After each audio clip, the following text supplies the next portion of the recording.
Christian Schwartz e Joga Heinz Terron vão fazer agora a mesa sobre Jamil Snejd e Manuel Carlos Caram, dois autores expoentes da literatura paranaense. Boa tarde, gente, tudo bem? Queria saber de vocês, assim, parece que vocês dividiram mais ou menos, acho que você vai falar mais do Caram e você vai falar mais do Snejd. Queria saber de cada um de vocês o que mais chama a atenção na literatura dessas personalidades paranaenses. Eu acho que o Jamil tem uma característica interessante de ter sido um autor que não quis propriamente sair de Curitiba, né? Recusou as oportunidades que teve e ficou com essa postura até o último momento, né? E uma literatura que ao mesmo tempo trata muito da província, com muita ironia, com muito humor publicitário que era. Ele colocou essa verve, né, de humor e de ironia no seu trabalho e deixou algumas pequenas obras-primas. O Viver é Prejudicial à Saúde, que é a última novela que ele escreveu, muito interessante, alguns contos, ótimo cronista também, escreveu na Gazeta do Povo durante os últimos anos da vida. Então ele tem uma série de características assim, bem interessantes, que eu não sei se conversam com o Caram, mas o Caram também é um autor que ficou aqui em Curitiba. Pois é, apesar de ser catarinense, né, de Rio do Sul, o Manuel Carlos Caram, eu acredito, foi fundamentalmente influenciado por Júlio Cortázar e pelo pós-modernismo francês. Então ele era fissurado em Georges Perec, aqueles caras do Rimbaud, e também pelos pós-modernistas americanos dos anos 70, tipo John Bart ou Donald Barthelme, que ele adorava. Mas curiosamente e diferentemente, eu acredito que do Jamil Snejd, o Caram nasceu já Caram, assim, desde o primeiro texto que ele publicou, ele já tinha uma linguagem muito resolvida, ele sabia perfeitamente o que ele queria fazer e ele levou isso às últimas consequências, até o último livro, esse recém-publicado agora, uma novela póstuma, a linguagem dele permanece a mesma.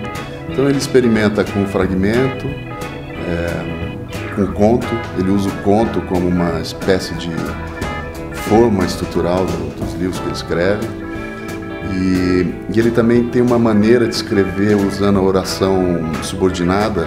O parágrafo é feito de várias frases que nunca se complementam e tal.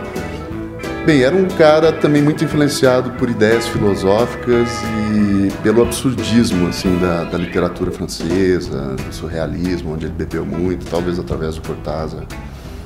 Era um escritor que ele não tem muito vínculo com Curitiba, assim, ele criou um mundo próprio, inclusive uma cidade própria onde as histórias passam, que é Alhures do Sul, e que certamente tem muita coisa de Curitiba, mas não só. É um lugar, assim, um lugar inventado. Assim. Você estava falando do Caram, por exemplo, que ele tem um mundo criado à parte, que isso é uma coisa que a gente tem muito como problema aqui em Curitiba, de ser excessivamente local, né?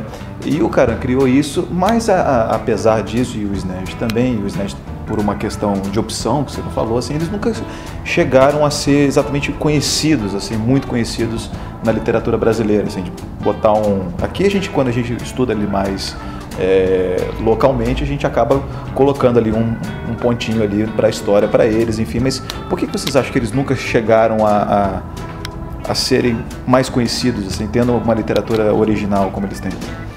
Não, no caso do Jamil, realmente foi uma opção. Aí é uma questão de você não procurar, digamos, essa legitimação fora daqui por uma atitude que, assim, você pode...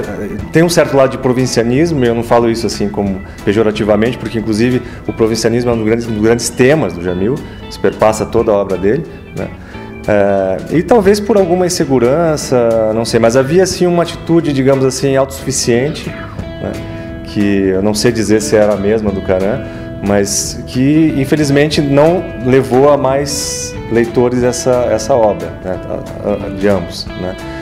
E que eu acho que é uma coisa fundamental para, não só como legitimação, mas para você completar a obra, quer dizer, à medida que passa o tempo e mais leitores vão lendo, comentando, eles vão completando a obra, né? A obra se realiza cada vez que é lida. E se ela não é lida, no caso do Jamil é mais triste ainda, porque ele morreu há 12 anos e a obra não é reeditada por problemas de espólio e tal. Então o autor vai ficando, enfim, cada vez mais limitado, local, a obra vai morrendo, né, nesse sentido. Bem, o Caran era um cara com extrema consciência literária. Ele sabia que a literatura dele tinha um alcance limitado, digamos assim. Certamente uma pessoa com cultura literária poderia aproveitar a literatura, a ficção dele com muita profundidade. Mas dificilmente uma pessoa burra conseguiria gostar daquilo que ele escrevia, entendeu? Acredito que para ler o que ele produziu era essencial ser inteligente. É um tipo de literatura que não negocia naturalmente muito. elitizou um pouco a própria literatura. Não, ele não trabalha com trama. Ele não usa estruturas romanescas do século XIX. Ele não escrevia em primeira pessoa. Ele não fazia literatura de gênero, ele não escrevia biografia, ele não escrevia livros de divulgação histórica. Era uma ficção pura e simples, calcada na exploração da linguagem. Ele usava muito elementos de lógica, né, na construção dos textos. Acho que o Lewis Carroll certamente o influenciou muito. Então era de curto alcance mesmo.